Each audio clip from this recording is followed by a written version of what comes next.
Hello friends, welcome to day trader Telugu and good evening. So next వీక్లో market రిలేటెడ్గా ఉన్న important updates మాట్లాడుకుంటూ, so రేపు మనకి ఫిబ్రవరి 1 బడ్జెట్ జరగబోతుంది కదా. సో ఆ సమయంలో ట్రేడర్స్ కానీ అండ్ స్టాక్ మార్కెట్లో యాక్టివిటీ తీసుకోవాలనుకుంటున్న వాళ్ళు కానీ ఎలాంటి జాగ్రత్తలు తీసుకోవాలనేది కూడా మాట్లాడుకుందాం. అండ్ దీంతో పాటు ఇంకొన్ని కంపెనీ రిజల్ట్స్ ఉన్నాయి, like IDFC first bank, Tata Motors, ICICI bank numbers ఎలా ఉన్నాయి, వాళ్ళు ఎలా పర్ఫామ్ చేశారనేది మాట్లాడుకుంటూ నెక్స్ట్ వీక్లో మార్కెట్లో ఏ రోజుల్లో ఎలాంటి ఈవెంట్స్ జరగబోతున్నాయి, ఇంపార్టెంట్గా మార్కెట్లో మనం గమనించాల్సిన అంశాలు ఏంటి, వీటి గురించి మాట్లాడుకొని నిఫ్టీ, బ్యాంక్ నిఫ్టీ లెవెల్స్ మాట్లాడుకొని మన వీడియోని అయితే ఎండ్ చేద్దాం. ఎప్పటి నుంచో స్టాక్ మార్కెట్లో ఉంటూ ప్రీవియస్ ఇయర్స్ నుంచి ఉన్న బడ్జెట్స్ని ఫేస్ చేస్తున్న వాళ్ళకి క్లియర్గా ఐడియా ఉంటుంది. సో మోస్ట్ ఆఫ్ ద బడ్జెట్స్లో హైప్ ఎక్కువగా ఉంటుందన్నమాట. లైక్ ఈ బడ్జెట్లో ఏదో జరగబోతుంది, లైక్ మార్కెట్ ఇక్కడ నుంచి top side or bottom side ఎక్కడికో మూవ్ అయిపోబోతుందని. సో లాస్ట్ 10 yearsలో బడ్జెట్ రోజు నిఫ్టీ ఎలా మూవ్ అయిందనే డేటాని ఇక్కడ మీరు గమనించండి. 2020 ఫిబ్రవరి 1 ప్రవేశపెట్టిన బడ్జెట్ పాయింట్ ఆఫ్ టైంలో తప్పిస్తే mostly less than 2% Nifty move అయింది. చాలా సందర్భాల్లో లెస్ దెన్ 1% మూవ్ అయింది అనమాట. బడ్జెట్ ప్రవేశపెడుతున్న పాయింట్ ఆఫ్ టైం ఉంటుంది కదా, లైక్ కొన్ని సెక్టార్స్కి పాజిటివ్ అనౌన్స్మెంట్స్ లేకపోతే ట్యాక్స్ రిలేటెడ్గా కొన్ని చేంజెస్, రిఫార్మ్స్ తీసుకొస్తుంటారు కదా.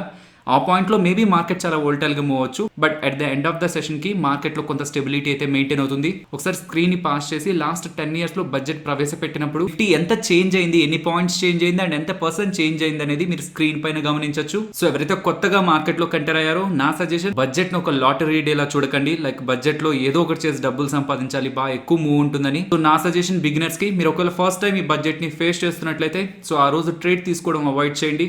అంత వోల్టాలిటీని మీరు హ్యాండిల్ చేయలేరు కాబట్టి, బికాస్ ఫస్ట్ టైం ఇలాంటి ఈవెంట్స్ని ఫేస్ చేస్తుంటారు కాబట్టి కొంత అవాయిడ్ చేయడానికి ప్రయత్నించండి. ఒకవేళ తీసుకుందాం అనుకుంటే క్వాంటిటీని హాఫ్ చేయడానికి ప్రయత్నించండి. అండ్ స్పెషల్లీ ఆప్షన్ బయర్స్ కొంత జాగ్రత్తగా గుర్తుంచుకోవాల్సింది, ప్రెసెంట్ మీకు కనిపిస్తున్న ప్రీమియమ్స్ అన్ని కూడా చాలా ఎక్కువగా కనిపిస్తుంటాయి. బికాస్ బడ్జెట్ రోజు మార్కెట్ ఎటైనా మూవ్ వచ్చిన ఎక్స్పెక్టేషన్స్తో ప్రీమియం చాలా ఎక్కువగా ఉంటుంది. But at the end of the సెషన్కి మోస్ట్లీ ప్రీమియం కూల్ ఆఫ్ అయిపోతుంది, బికాస్ ఈవెంట్ కంప్లీట్ అయిపోయి ఉంటుంది. కాబట్టి ఆప్షన్ బయర్స్ ఎవరైతే ఉంటారో మీరు కూడా ప్రాపర్ ట్రేడ్ మీకు కనిపిస్తుందంటేనే మీరు ఆప్షన్ బై చేసి ఉంచండి. లేదు ఏదైనా ఒక పర్టికులర్ స్ట్రాటజీ ఫాలో అవుతున్నారు అనుకున్నా సరే ఆప్షన్ ట్రేడ్ని కంటిన్యూ చేయండి. కానీ వితౌట్ ఎనీ లాజిక్ మీరు ఆప్షన్ బై పొజిషన్స్ తీసుకున్నా అక్కడ కూడా నష్టపోవడానికి ఛాన్సెస్ ఎక్కువగా ఉంటాయి. సో ఫస్ట్ టైం మీరు ఇలాంటి ఈవెంట్స్ని ఫేస్ చేస్తున్నట్లయితే కొంత సైడ్ ఉండి వాచ్ చేయడానికి ప్రయత్నించండి. అబ్జర్వ్ చేయండి ఎలా మూవ్ అవుతుంది ప్రైజెస్, ఎలా మూవ్ అవుతున్నాయి ఆప్షన్ ప్రైజెస్, అండ్ అనౌన్స్మెంట్స్ చేస్తున్నప్పుడు స్టాక్ ప్రైజెస్ ఎలా మూవ్ అవుతున్నాయి, పాజిటివ్ అనౌన్స్మెంట్స్ కూడా ఎలా ర్యాలీ అవుతూ దాన్ని ఎలా కూల్ ఆఫ్ అవుతున్నాయని.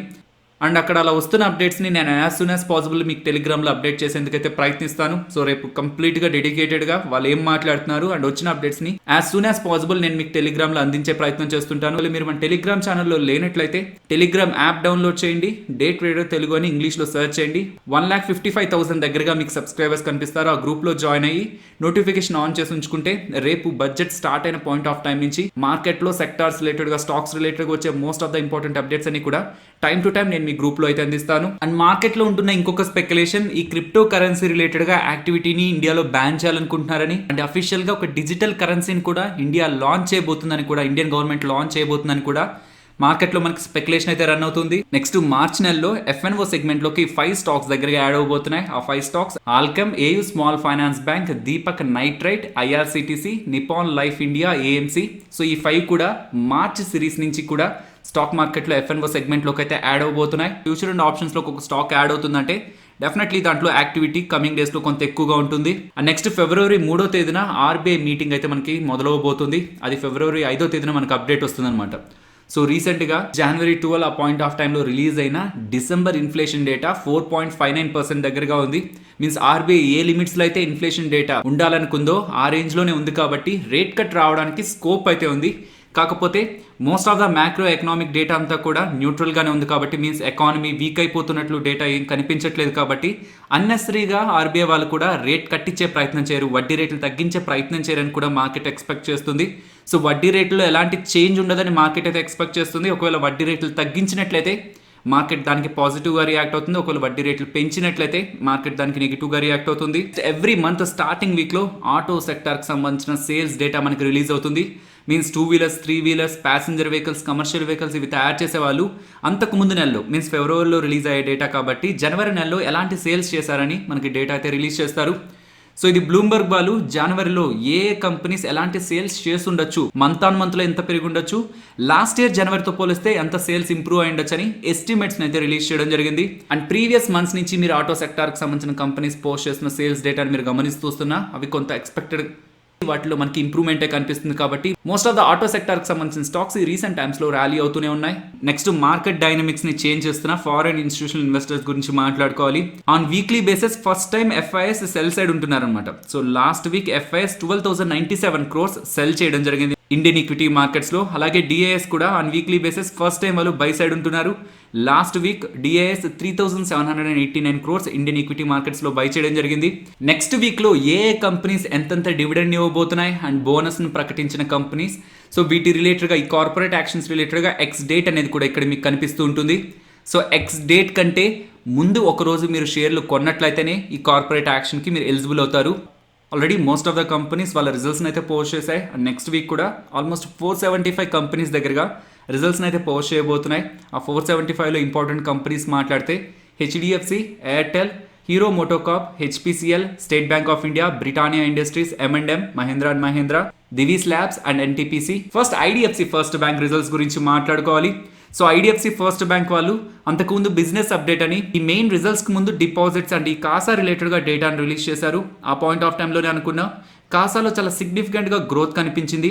సో వాళ్ళ నెంబర్స్ ఓవరాల్గా వీళ్ళు ఏదైతే అంతకుముందు నుంచి కామెంటరీ ఇస్తూ వచ్చారో, మేనేజ్మెంట్ ఏదైతే వైద్యనాథన్ గారు కామెంటరీ చేస్తూ వచ్చారో, అండ్ ఈవెన్ వీళ్ళ రిజల్ట్స్లో కూడా మేము ఇచ్చిన గైడెన్స్ ప్రకారమే ప్రెసెంట్ గ్రోత్ ఉందని, సో ఆన్ ట్రాకే ప్రెసెంట్ మా నెంబర్స్ మూవ్ అవుతున్నాయని వీళ్ళైతే మెన్షన్ చేస్తున్నారు. సో నెంబర్స్ మాట్లాడుకునే ముందు ఇంట్రెస్టింగ్ పాయింట్ ఏంటంటే అంతకుముందు IDFC ఫస్ట్ బ్యాంక్లో సేవింగ్స్ అకౌంట్లో వేసుకునే డిపాజిట్స్కి 7% దగ్గరగా వడ్డీని ప్రొవైడ్ చేసేవాళ్ళు.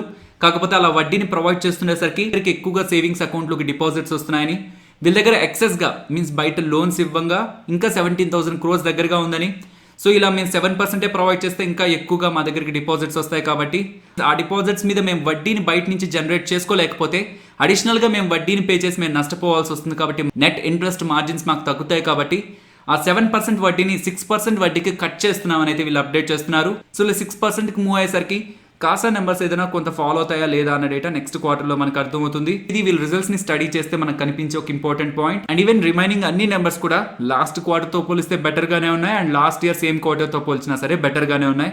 సో నెంబర్స్ చదివి ఇది ఇలా గ్రో అయింది అనుకోవడంలో మనకు పెద్ద అడ్వాంటేజ్ ఏం లేదు. ఓవరాల్ నెంబర్స్ మనకి ప్రీవియస్ టైమ్స్ తో పోలిస్తే బెటర్ గానే కనిపిస్తున్నాయి. నెక్స్ట్ టాటా మోటార్స్ గురించి మాట్లాడుకోవాలి. సో వీళ్ళు కూడా ప్రీవియస్ క్వార్టర్తో పోల్చినా లాస్ట్ ఇయర్ సేమ్ క్వార్టర్తో పోల్చినా సరే చాలా మంచి నెంబర్స్ని పోస్ట్ చేశారు. సో వీళ్ళ రెవెన్యూస్లో నియర్లీ 6% దగ్గరగా గ్రోత్ కనిపించింది.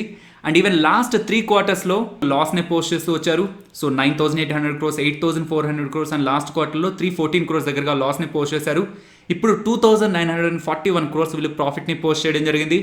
లాస్ట్ ఇయర్ సేమ్ క్వార్టర్తో పోల్చినా సరే ఇంప్రూవ్మెంట్ కనిపిస్తుంది. ప్రీవియస్ క్వార్టర్స్తో పోలిస్తే ఇంకా మంచి గ్రోత్ అయితే మనకు కనిపిస్తుంది ప్రాఫిట్లో.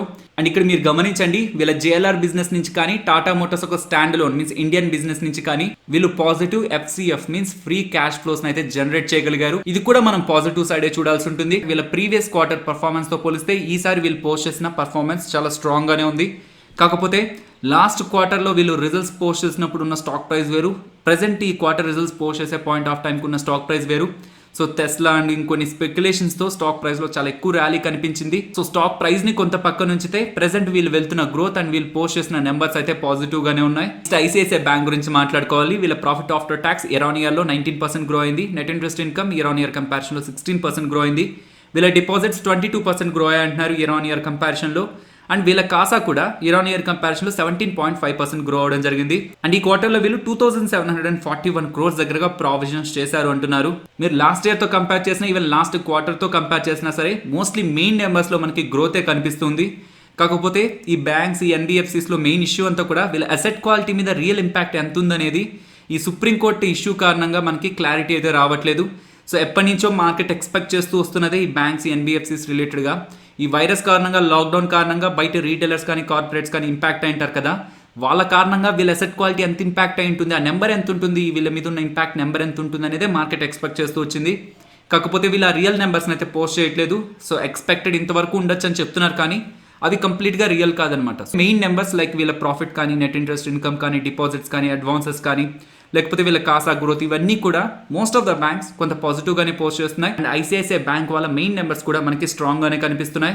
నెక్స్ట్ నిఫ్టీ అలాగే bank Nifty support and resistance మాట్లాడుకుందాం ఫ్రెండ్స్. రేపటి రోజు మీన్స్ బడ్జెట్ రోజు మనకి మార్కెట్ ఈ సపోర్ట్ రెసిస్టెన్స్ని ఎక్కువగా రెస్పెక్ట్ చేయకపోవచ్చు. బట్ స్టిల్ కొంత దూరంలో నిఫ్టీ లెవెల్స్ని నేను గమనిస్తున్నవైతే 13,470 నిఫ్టీ సపోర్ట్గా గమనిస్తున్నాను. రెసిస్టెన్స్ 13,860 దగ్గర. అండ్ బ్యాంక్ నిఫ్టీ ప్రెసెంట్ ఉన్న లెవెల్స్ నుంచి సపోర్ట్ 29,720గా గమనిస్తున్నాను. ఇఫ్ ఈ లెవెల్ బ్రేక్ అయితే 29,200 వరకు ఫాలో అవడానికి పాసిబిలిటీ ఉంది. నెక్స్ట్ రెసిస్టెన్స్ ఇమీడియట్గా 30,840. ఇఫ్ అది బ్రేక్ అయితే 31,430. నెక్స్ట్ నిఫ్టీ ఆప్షన్ చైన్ మాట్లాడుకుందాం friends. So 4th February and next ఫిబ్రవరిలో ఉన్న నెక్స్ట్ వీక్లీ ఎక్స్పైరీ కాంట్రాక్ట్ డేటాస్ని, సో ఉన్న వాటిల్లో ఉన్న ఆప్షన్ చైన్ డేటాని మీరు కంబైన్ చేస్తే సో మల్టిపుల్ లెవెల్స్లో మీకు సపోర్ట్ అండ్ రెసిస్టెన్స్ అయితే కనిపిస్తూ ఉంటుంది. సో ప్రెసెంట్ ఉన్న లెవెల్స్ నుంచి డౌన్ సైడ్కి వెళ్తే 13,500 దగ్గర, 13,000 దగ్గర మీన్స్ ఆ లెవెల్స్లో సపోర్ట్ కనిపిస్తూ ఉంటుంది. అండ్ ప్రెసెంట్ ఉన్న లెవెల్స్ నుంచి టాప్ సైడ్కి వెళ్తుంటే 13,800, 14,000 ఆ లెవెల్స్లో రెసిస్టెన్స్ అయితే కనిపిస్తుంటుంది. బట్ ఉన్న వోల్టాలిటీని కూడా కన్సిడరేషన్లోకి తీసుకొని నెక్స్ట్ బడ్జెట్ని కూడా కన్సిడరేషన్లోకి తీసుకుంటే పర్సనల్గా 13,200 to 14,000 ఈ 800 పాయింట్ రేంజ్లో నెక్స్ట్ వీక్లో నిఫ్టీ ట్రేడ్ అవడానికి పాసిబిలిటీ ఉంటుందని నేనైతే ఎక్స్పెక్ట్ చేస్తున్నాను. సో ఫైనలీ ఇది ఫ్రెండ్స్ మన వీడియో నచ్చిందా? నచ్చితే వీడియోని లైక్ చేయండి ఫ్రెండ్స్. అండ్ ఈ వీడియో మన వాళ్ళకి యూజ్ అవుతుంది అనుకుంటే తప్పకుండా షేర్ చేయండి. అండ్ మన ఛానల్ని సబ్స్క్రైబ్ చేయనట్లయితే ఛానల్లో ఉన్న కంటెంట్ ఒకసారి చూడండి. ఆ కంటెంట్ మీకు ఇంట్రెస్టింగ్గా అనిపిస్తే ఛానల్ని సబ్స్క్రైబ్ చేసి పక్కనే ఉన్న బెల్ ఐకాన్ క్లిక్ చేయండి. మరొక ఇంట్రెస్టింగ్ వీడియోతో మళ్ళీ మీ ముందుకు వస్తాను. అంతవరకు టేక్ కేర్. జై హింద్.